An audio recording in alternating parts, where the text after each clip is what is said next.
Halos hindi nga maipaliwanag ng isang journalist ang nakita niya sa loob ng kabaong ng sarili niyang kapatid nang magmakaawa siyang buksan ito matapos siyang malate ng dating sa mismong libing ng kapatid niya. At nang madiskubre ng mga tao ang nakakakilabot na pangyayaring ito, lahat sila ay nagulat. Isa iyong napaka makulimlim na hapon. At kasabay ng pagkulimlim ng panahon ay ang lungkot na nararamdaman ng bawat isa. Samantala, ang babaeng si Annabel naman ay naglalakad sa kalsada. Basang-basa siya ng ulan. Nakasabay ng pagtulo ng mga luha niya ay ang pagpatak naman ng ulan. Ang makulimlim na kalangitan na iyon ay tila ba nagpapakita ng kanyang emosyon noong mga pagkakataon na ito. Punong-puno siya ng kalungkutan at pagkahabag sa kanyang sarili. Ang balita kasi ng kanyang kapatid na babae na si Annabeth na inililibing noong mga pagkakataon na iyon ay sobrang nagpaguho sa kanyang mundo. At para bang isa itong hindi inaasahan na kidlat na bigla na lamang tumama sa kanya. Hindi niya ako pwedeng iwan. Hindi ako makapaniwala. Wika ni Annabel sa sarili habang iniiwasan ng mga sasakyan at mga tao na nakakasalubong niya. Ang kanyang puso ay mabilis na tumitibok at ang napakagulong traffic sa malaking syudad na iyon ay nagdulot para mahirapan siyang mapuntahan ang sariling libing ng kanyang pinakamamahal na kapatid na babae. Bakit ito nangyayari sa akin? Hindi dapat ito nangyayari. Saad niya pa sa kanyang sarili na hindi makapaniwala sa mga sunod-sunod na pagsubok na kanyang kinakaharap. Ang kanyang utak ay punong-puno ng mga hindi masagot na katanungan. Bukod doon ay punong-puno rin ito ng mga emosyon at alaala ng kanyang kapatid na si Annabeth. Ang mga pinagsaluhan nilang tawanan, mga sikretong sinabi nila sa isa't isa. Lahat ng mga ito ay tila ba sinama na ng kanyang kapatid sa kabilang buhay. At sa wakas, dumating na nga ang babae sa sementeryo, kung saan ang nasaksihan ng mga mata niya na eksena ay sobrang dumurog sa kanyang puso. Nakatayo lamang ang mga tao. Nakasuot sila lahat ng itim na kasuotan habang nakatitig sa libingan ng kanyang ate kung saan ang kabaong nito ay unti-unti nang binababa. Maya-maya pa ay nagsimula na nga ang mga kalalakihan na tabunan ito ng mga lupa. At nang makita iyon ni Annabel ay hindi niya ito matanggap. Hindi siya papayag na ganun-ganun na lamang matatapos ang pagmamahalan nila ng kanyang kapatid. Hindi! Mahinang pag-iyak niya habang patuloy na tumutulo at bumubuhos ang mga luha niya mula sa kanyang mga mata. Isa iyong taimtim at malungkot na pamamaalam. Isang sakit na tila ba dudurog na maging sa kanyang kaluluwa. Sa seremonya ng libing na iyon ay nakita ni Annabel ang kanilang mga magulang. Mula sa itsura nito ay halatang pagod na sila. May katandaan na rin ang kanilang mga muka. Nakita niya rin ang mga bata pang anak ng kanyang ate na si Annabeth, na kung saan maging ang mga bata ay hindi pa tuluyang naiintindihan ang pagkawala ng kanilang nanay.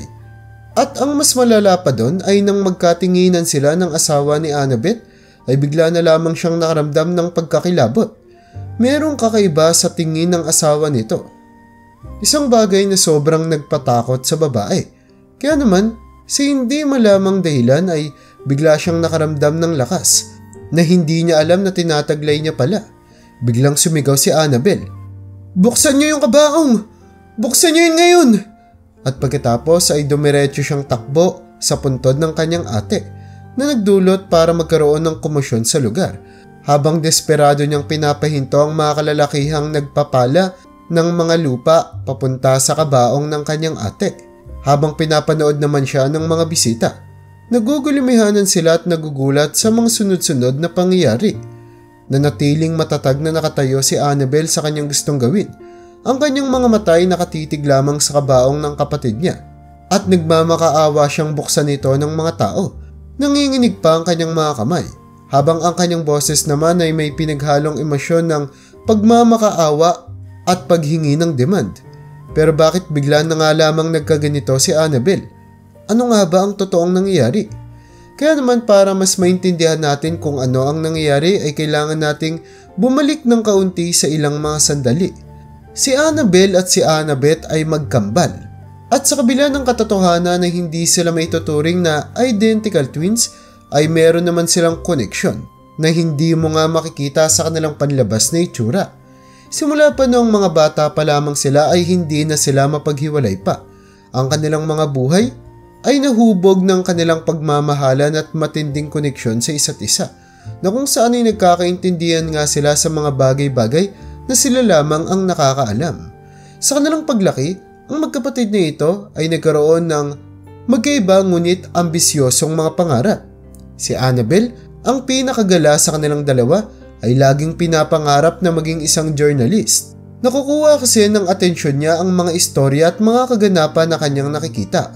Gusto niya na mapunta siya sa mismong senaryo kung saan nagaganap ang mga balita at mga importanteng kaganapan sa kanilang bansa.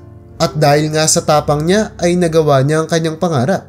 Sa edad na 35 taong gulang, si Annabelle ay isa ng respetadong journalist na kilala sa kanyang abilidad na gumawa ng mga interesadong istorya na kinocover niya sa pang-araw-araw niyang trabaho. At sa kabila nga ng buhay niya na punong-puno ng paglalakbay at pagdiskubre, nahanap niya naman ang tunay niyang kasiyahan pag nakakauwi siya sa kanilang bayang Sinilangan, na kung saan ay dito naghihintay ang kanyang pamilya, na pinupuno din siya ng pagmamahal at pagkalinga. Noon pa man ay pinili na ni Annabelle na pagtuunan muna ang kanyang sarili, kaya naman sa mga pagkakataong ito ay wala siyang kasintahan. Ginawa niya ito dahil choice niya ito at hindi niya naman ito pinagsisisihan. Ang mga pagkakataon kasama ang kanyang pamilya, lalong-lalo na ang mga anak ng kanyang kapatid ni si Annabeth, na kung saan ay minamahal niya na para na rin kanyang mga anak, ay ang pinakamasayang pagkakataon ng kanyang buhay. Sa kabilang dako, si Annabeth naman na kambal niya ay nagkaroon naman ng sarili nitong landas. Ngunit hindi rin masasabing madali. Naging isa kasi siyang university professor, isang babae na kilala dahil sa angkin niyang katalinuhan at ang puso niya na punong-puno ng kaalaman. Pinakasalan niya ang lalaking si Peter, isang engineer na nagtatrabaho sa isang large steel mill. Magkasama nga silang bumuo ng isang komportableng buhay. Biniyayaan sila ng 2 mga anak at mahal na mahal ni Annabeth ang pagtuturo. At naging passion niya nga ang edukasyon dahil sobrang nasisiyahan siya kapag may naipapasa siyang mga leksyon o maging mga aral sa buhay sa kanyang mga estudyante. Ngunit ang 7 taong kasal niya kay Peter ay hindi na nga katulad noong umpisa. Unti-unti nang nagkakalamat ang kanilang relasyon at paunti-unti na itong lumalaki. Sa kabila ng katotohanan na sinubukan naman nilang maging normal sa relasyon para na rin sa kapakanan ng mga bata, ang babae na si Annabeth bilang mayroong malalim na koneksyon sa kanyang kambal na kapatid ay sinimulan ng ibahagi dito ang kanyang pag-aalalang nararamdaman. Kinakausap niya ang kakambal niya at nagkakaroon sila ng mahabang pag-uusap. Kung minsan ay tumatagal nga ito hanggang madaling araw. Dito ay inilalabas ng guro na si Annabeth ang lahat ng kanyang hinanakit sa buhay, habang naghihintay nga siya ng kung anumang mga pagpapayo at suporta mula sa nag-iisang tao na sobra niyang pinagkakatiwalaan. At sa kabila nga ng katotohanan na palaging wala ang journalist na si Annabelle dahil sa kanyang trabaho, ay ni minsan hindi naman siya nagkulang na bigyan ng oras si Annabeth na kanyang pinakamamahal na kambal at kapatid. Sa kahit na anong paraan, kahit message pa yan, tawag sa telepono o pagbisita sa bahay nito, ay ginagawa niyang lahat kung ano ang posible niyang magawa. Nandoon siya habang binibigyan ng pagkakataon ng kanyang ate na magkaroon ng taong makikiramay dito at makikinig sa kanyang mga problema. Ang kanyang kapatid ay hindi lamang parte ng kanyang pamilya, ngunit isa rin itong pinakaimportanteng parte kung bakit siya naroroon sa kanyang kinatatayuan. Kaya naman, may tuturing na iisa sila ng kapatid niya, hindi dahil sa dugo o pagmamahal lamang sa isa't isa, kundi dahil na rin sa kasiyahan at tagumpay na kanilang naibahagi sa bawat isa, at para na rin sa mga paghihirap at pagsubok na binigay sa kanila ng buhay at sabay nilang pinagdaanan. Kaya naman, nang mabilitaan ni Annabelle ang biglaang pagkamatay ng kakambal niyang si Annabeth, ay sobra siyang nagulat. Hindi siya makapaniwala na ganoon kapait ang tadhana. Isa itong bagay na pakiramdam niya ay sisira sa kanyang buong pagkatao at sa buhay na magkasama nilang binuo. At ngayon nga ay nasa harap na siya ng saradong kabaong ng kanyang kapatid. Walang kamalay-malay si Annabel na nahaharap pala siya sa isang misteryo na kailangan niyang malutas. Nagkaroon kasi siya ng kakaibang pakiramdam. Isang pakiramdam na hindi lamang pagluluksa. Isang desperadong pakiramdam na malaman kung ano nga ba talaga ang nangyari sa kanyang kapatid. Minsan kasi, isa sa mga katrabaho ni Annabeth sa university na pinapasukan nito ay nakwento kay Annabel na minsan daw ay nakapag-usap sila ni Annabeth at sinabi nito na unti-unti na daw siyang nagsosuspecha sa kanyang asawa na si Peter dahil sa mga kakaibang mga kinikilos nito. Hindi ko maintindihan. Hindi siya tumitingin sa akin. Hindi niya ako kinakausap at sa tuwing sinusubukan ko, lagi niya akong dinededma. Hindi ko na nga siya mayakap. Wika ni Annabeth sa kanyang kausap. At ayon pa dito ay bakas na bakas daw sa boses ni Annabeth na nahihirapan ito sa kanyang sitwasyon. At nang malaman nga ito ni Annabel ay sinubukan niya kagad kausapin ang kanyang kapatid. Baka naman, stress lang sa trabaho yung asawa mo. Alam mo naman, ang hirap maging engineer lalo na sa steel mill pa siya nagtatrabaho. Pagbungad na wika ni Annabel nang makapag-usap na sila nito. Sinusubukan niyang pagaanin ang pakiramdam ng kanyang kambal sa pamamagitan ng pagbibigay dito ng komportable at magagaan na mga salita. Huwag mo masyadong stressin yung sarili mo. Baka naman, sandalian lang yung nararamdaman ng asawa mo. Babalik din siya sa dati. Pero tama nga ba si Annabel? Ang pressure o stress nga ba sa trabaho ang dahilan kung bakit bigla na lamang lumalayo ang asawa ni Annabeth sa kanya? Sa kalagitnaan nga ng kanilang pag-uusap ay nagbigay na naman ng advice at pagsuporta si Annabel. Kaya naman habang sinusubukan ni Annabel na tulungan sa sitwasyon ang kanyang kapatid, ay nagbigay siya ng ilang mga paraan para magkaroon ulit ng mas magandang komunikasyon si Peter at ang kanyang kambal na si Annabeth. Sa pamamagitan kasi nito ay mas maiintindihan nila kung ano nga ba ang nangyayari sa lalaki. Ngunit wala sa mga bagay na ito ang gumana at sa kabila nga ng pinapakitang effort ng kanyang asawa, ang engineer na si Peter ay nanatiling malamig sa kanya at lalo lamang itong napapalayo sa babae. Pero sa kasagsagan nito ay bigla na lamang nawala si Annabeth na nagdulot para mag-alala na si Annabel sa nangyari sa kanyang kapatid. Sinubukan niya itong tawagan, i-message, ngunit hindi ito nagre-reply. Hindi rin kasi makauwi si Annabel sa mga pagkakataong ito dahil nasa isa siyang business trip habang kinocover ang isang balita tungkol sa nangyaring krimen sa kabilang syudad. Kaya naman, hindi siya makauwi ng tama sa oras. Pero bago tayo magpatuloy sa ating istorya, gusto ko lang malaman, kung ikaw ang kapatid ni Annabeth, ay ano ang gagawin mo? Mag-aalala ka rin ba sa biglaang pagkawala ng kakambal mo? I-comment mo naman ang sagot mo sa baba. Ngayon, ipagpatuloy na natin ang ating istorya. Sa wakas, muli ngang nagpakita ang professor na si Annabeth na kung saan ay napagkasunduan nilang magkita sa isang 24/7 restaurant sa kanilang lugar. At nang makarating nga sa syudad ang journalist ni si Annabel ay mabilis siyang dumiretso sa restaurant. Sobra siyang naguguluhan at nagtataka na rin kung bakit biglang nagpatawag ng isang meeting ang kanyang kakambal. At nang naupo na sila, ay mabilis na sinabi ni Annabeth ang nakakagulat na balita. Ana, sa tingin ko nagloloko yung asawa ko. Ang revelasyon na ito ay talaga namang gumulat kay Annabel at nagpatuloy nga sa pagsasalita ang babae. Hindi ko maintindihan yung nangyari kay Peter. Lagi niya na lang akong dinededma tapos ang malala pa dun. Kinukumpara niya ako sa isang katrabaho niyan eh. Sino ba yun? Si Linda. Oo, si Linda. Lagi niyang bukang bibig yung babae na yun. Hindi ko na maintindihan kung anong gagawin ko. Nang marinig ni Annabel kung paanong magkwento si Annabeth, damang-dama niya sa boses nito ang panginginig at kalungkutan.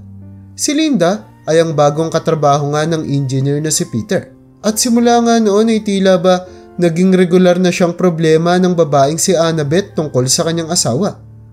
Sa tingin ko talaga, niloloko niya ako, Ana. Sigurado ako dun. Yung lokong yun, niloko niya ako. Bisit siya. Sigaw ni Annabeth bilang pagtatapos ng kanyang salita. Ang galit na nararamdaman niya ay talaga namang halata sa bawat mga salitang binibitawan niya, habang ang kanyang kapatid naman na sinusubukan na maging kalmado ay napagtanto na ang mga pagsasuspecha ng kanyang kambal ay hindi lamang haka-haka. Pagkatapos ay nagpatuloy sa pagsasalita si Annabeth. Bukod pa dun, lagi siyang umaalis ng gabi. Tapos nakikipag-text siya nang mag-isa lang siya sa sala. O di naman kaya uuwi siya ng late. Tila ba napakalinaw na ng mga ebidensya na ito.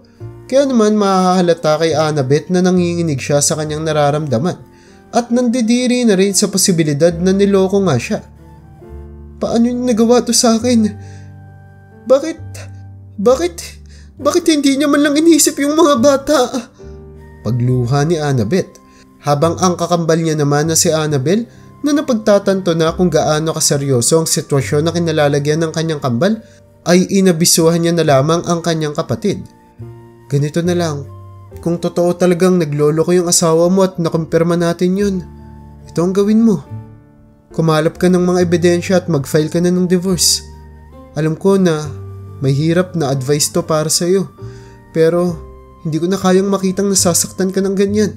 Pagbibigay suwestyon niya sa kanyang kapatid at nagpatuloy na nga ang journalist na si Annabel na magpatuloy sa kanyang paglalakbay habang nagko-cover ng mga balita sa kanilang bansa.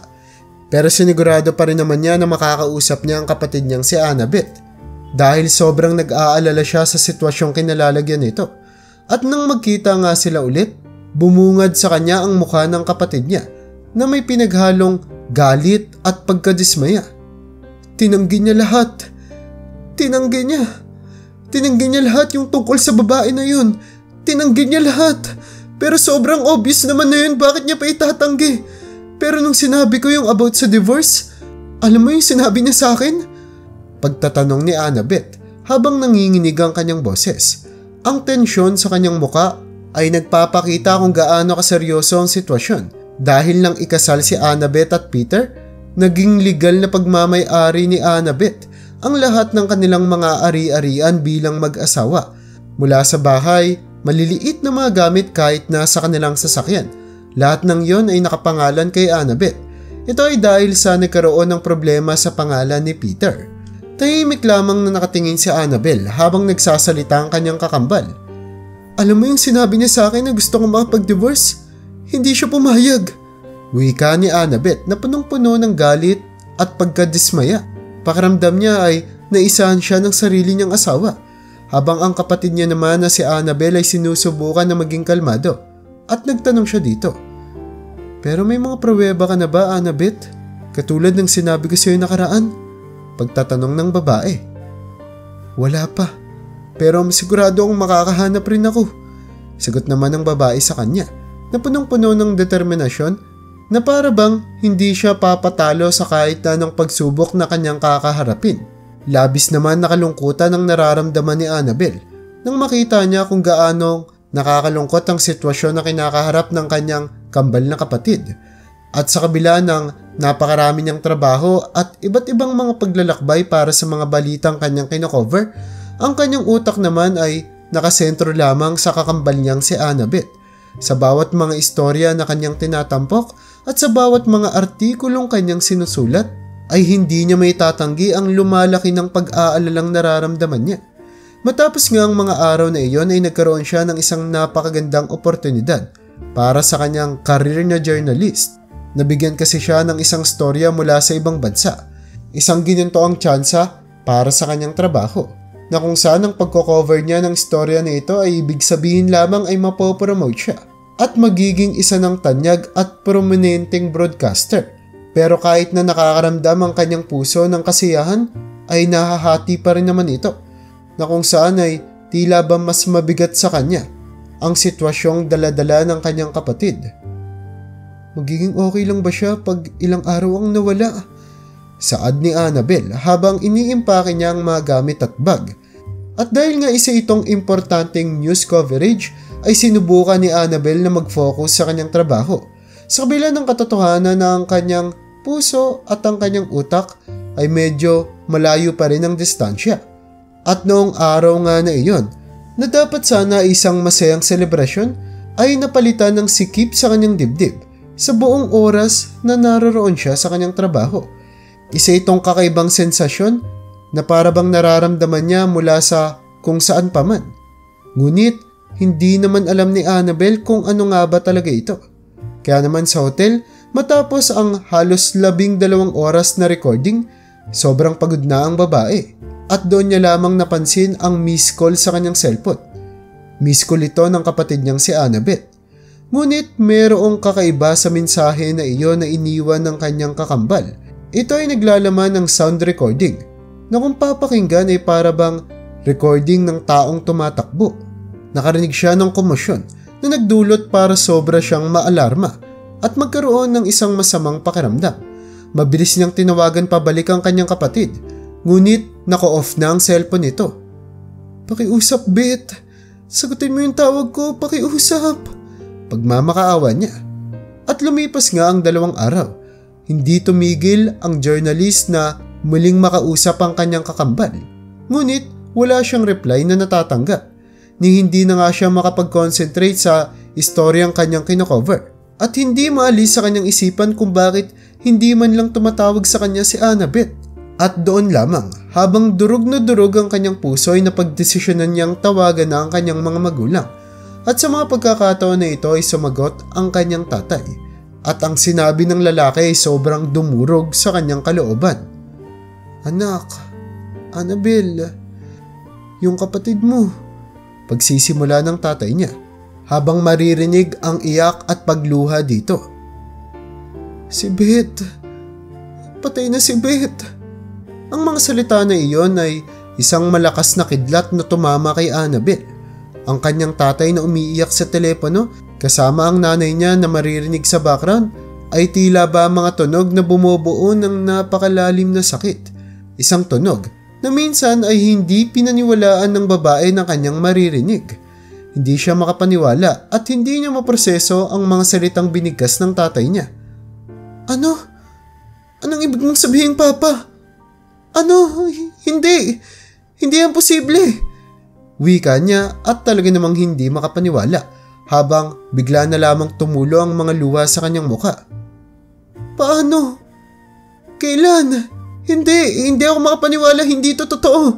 Hindi." Kaya naman ang tatay niya, habang sinusubukan na maging kalmado sa gitna ng sakit na kanyang nararamdaman, ay pinaliwanag na si Annabeth ay naging biktima ng isang bayolenteng pagnanakaw nang pauwi na ito mula sa universidad na pinagtatrabahuan niya. Ang mga kriminal ay nagawa siyang mapukpok sa ulo na nagdulot para mawalan siya ng malay. At dahil nga sa sakit niyang high blood pressure ay hindi na nga rin siya nagkaroon pa ng pagkakataon na mainom sa tamang oras ang kanyang gamot at nagresulta ito sa isang malawakang cardiac arrest. "Pero napakalabo naman yung mangyari. Hindi siya pwedeng mamatay. Hindi pwede, Papa." Hindi nga halos matanggap ni Annabel ang katotohanan at napuno ng pagkahabag ang kanyang damdamin. Mabilis niyang binuksan ang kanyang laptop habang nanginginig pa. Pero sa kasamang palad ay tila ba minamala si Annabel dahil hindi siya makakauwi kagad sa kanilang bayan. Ang available lamang na flight ay sa susunod pang hapon. At ang mas malala pa dito, nang dumating na nga ang araw ng flight niya ay na-delay pa ito. Kaya naman nagdulot ito para maging sobra na siyang late para sa libing ng kanyang kakambal. Hindi na nga rin siya nakapag-attend pa ng burol nito. Bukod pa doon ay nakainkwentro pa siya ng sobrang lalang traffic nang makarating na rin siya sa syudad. Kaya naman gumawa siya ng isang desperadong desisyon na pagdesisyonan niya na lumabas na lamang sa kanyang taxi at tumakbo habang tinatawid ang mga kalsada papunta sa sementeryo sa libing ng kanyang kapatid. Kaya naman bumalik na tayo sa simula ng ating istorya. Habang hingal na hingal siyang dumating sa libing ng kapatid niyang si Annabeth, ay mayroong isang kakaibang bagay, isang revelasyon na eksaktong dumating sa mga pagkakataon na iyon. Bukod kasi sa koneksyon na mayroon siya para sa kanyang kakambal, ay mayroon din siyang nararamdaman na buhay pa ito. Kaya naman sa kanyang pagtakbo pupunta sa sementeryo, ay nakadiskubre siya ng isang nakakagulat na bagay. Nang makarating kasi siya doon ay nakatanggap siya ng isa pang voice message sa kanyang cellphone na iniwan ni Annabeth. Ang recording na iyon ay naglalaman ng mga kakaibang tunog, katulad ng naunang mensahe. Pero sa pagkakataong ito, ang mga tunog na ito ay magpapabago sa lahat. Nakarinig siya dito ng mga boses. At ang mga boses na iyon ay pagmamay-ari ni Peter at boses ng isang babae. Tinawag niya ang babaeng kausap niya sa pangalang Linda at doon ay napagtanto kagad ng babaeng si Annabelle na ito ang kabit ni Peter na walang sawang kinukwento ng kakambal niya sa kanya. Sa kanilang pag-uusap ay narinig ni Annabelle na medyo nagmamadali ang mga ito at natatakot rin sa parehong pagkakataon na para bang gumawa sila ng isang krimen. Pero sa gitna ng kanilang pag-uusap, may isang pangungusap na nabubukod tangi sa lahat. Ito ay ang mga salita ni Peter. "Tapusin na natin to, Linda. I-inject mo na lahat bago pa siya tuluyang magising." Pagsigaw ng engineer nang hindi na pagtatanto na ang cellphone pala ng asawa niya ay kalagitnaang nasa tawag.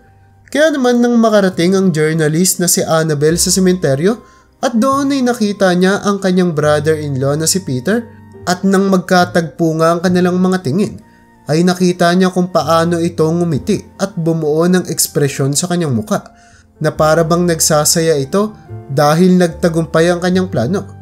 Ngunit dahil sa kanyang experience sa pagiging reporter na kung saan ay hindi na nga mabilang na mga krimen ang kanyang nakover, ay alam niya ang body language ng isang tao. At doon ay nagbigay siya ng konklusyon na sigurado siya na ang lalaking ito ay may ginawang kakaiba sa kanyang kapatid. Hindi mapigilang napasigaw siya habang nagdedemand na buksan ng mga tao ang kabaong sa pinakamabilis na paraan hanggat maaari. Sumigaw siya ng walang tigil habang ang kanyang boses ay napupuno ng pagmamadali at desperasyon. Nasa estado na siya ng pagpapanik at pagiging hysterical. At maya-maya pa ay mabilis siyang nilapitan ni Peter. Mahahalata dito ang galit at pagiging defensive. "Hayaan mo nang magpahinga yung asawa ko. Ana, pakiusap. Huwag ka namang mag-iskandalo sa sariling libing ng kakambal mo." Saad nito habang sinusubukan na mapasailalim sa kontrol ang sitwasyon. Ngunit determinado talaga si Annabelle na malaman ang katotohanan. Kaya naman kinuha niya ang kanyang cellphone. At dito ay pinarinig sa mga bisita ang recording na kanyang natanggap. Lahat ay narinig ng malinaw ang boses ni Peter kasama ang kanyang kabit na si Linda habang pinagdidiskusyonan ang maligim nilang plano laban kay Annabeth. Ang tunog ng kanilang pag-uusap ay talaga namang hindi na maitatanggi. Isa itong nakakagulat na ebidensya ng isang nakakagulat din na krimen. Kaya naman nang mapagtanto ng engineer na nabuking nga siya, agad siyang nagpanik at sinubukan pang tumakas papalayo. Pero mabilis siyang pinigilan ng mga kalalakihan na nasa libing. "Hindi ka makakaalis ditong kriminal ka! Mamamatay tao ka!" At sa kabila ng gulat na nararamdaman ng lahat, ay agad ding binuksan ang kabaong ni Annabeth. At ang sumunod na nakita nila dito ay nagpataas sa kanilang mga balahibo. Nandoon ang babae, walang malay, pero maririnig ang mahina nitong paghinga. Buhay si Annabeth. Isa itong nakakagulat na milagro. Isang pangyayari na nagdulot para hindi makapaniwala ang marami, pero nakaginhawa din naman ang kanilang kalooban. "Anak ko! Anak ko!" sigaw ng kanilang mga magulang. Habang mabilis na tumatakbo ang matandang mag-asawa papalapit sa kabaong ng kanilang anak na punong-puno ng luha ng kaligayahan sa kanilang mga mata. Sobrang guminhawa rin ang kanilang kalooban. Mabilis namang tumawag ng ambulansya sa sementeryo kasama ang mga kapulisan habang si Annabeth ay dahan-dahan na inaalis sa kanyang kabaong at dinadala sa ospital. Inaresto naman si Peter at sa kasagsagan nga ng interogasyong ginawa sa kanya, sa huli ay inamin din ng lalaki ang lahat-lahat ng kanilang plano. Siya at ang kanyang kabit na si Linda ay pinlano ngang patayin ang kanyang asawa para kahit papaano ay makuha niya ang lahat ng mga ari-arian at ang pensyon na matatanggap niya mula sa universidad kung saan nagtatrabaho ang asawa niya. Samantala, ang tatay naman ni Linda na isang taong nagtatrabaho sa gobyerno ay nakagawa ng isang false report o hindi tunay na dokumento na nakatulong para mapeke nila ang pagkamatay ni Annabeth. Kaya naman mabilis na umaksyon ng mga kapulisan At agad na inaresto ang kabit ni Peter na si Linda at ang tatay nito, na kung saan ay unti-unti nang nasagot ang mga katanungan at nahuli pa ang mga salarin na totoong may gawa sa babae. At ngayon naman ay nasa maayos ng kalagayan si Annabeth. Nakarecover na rin siya sa hospital at hindi rin nagtagal ay nakabalik na siya sa totoong mapagmahal niyang pamilya. At syempre ay punong-puno naman siya ng pasasalamat sa kanyang twin sister na si Annabelle, na hanggang sa huli ay pinatunayan na mayroon silang malalim na koneksyon na hindi mapuputol ng kahit na sino man. Kaya naman kung nagustuhan mo ang istorya natin ngayon ay huwag mo namang kalimutang mag-like. Pindutin mo na rin ang subscribe button para makagawa pa tayo ng ganito kagagandang mga istorya sa susunod pang mga araw.